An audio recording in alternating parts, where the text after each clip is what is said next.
La mission, un thème central de la Bible. Alors pourquoi en entend-on si peu parler dans les prédications?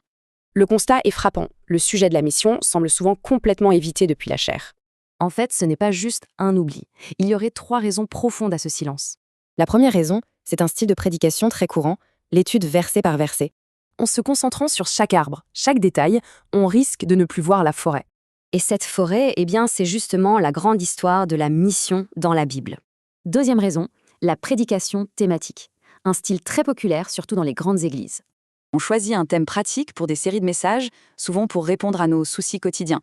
Du coup, on parle beaucoup de développement personnel, mais très peu de la mission mondiale. Et la troisième raison, c'est cette focalisation sur l'application pratique à la fin du sermon. Le schéma est connu. Un texte, quelques points, et hop, une action concrète à faire.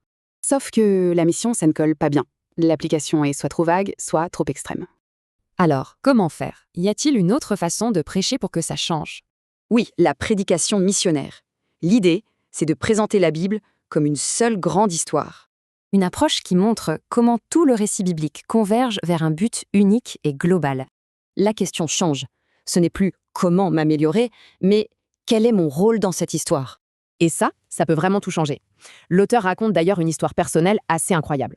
En 1988, une seule prédication a suffi. Elle racontait toute l'histoire, de la Genèse à l'Apocalypse.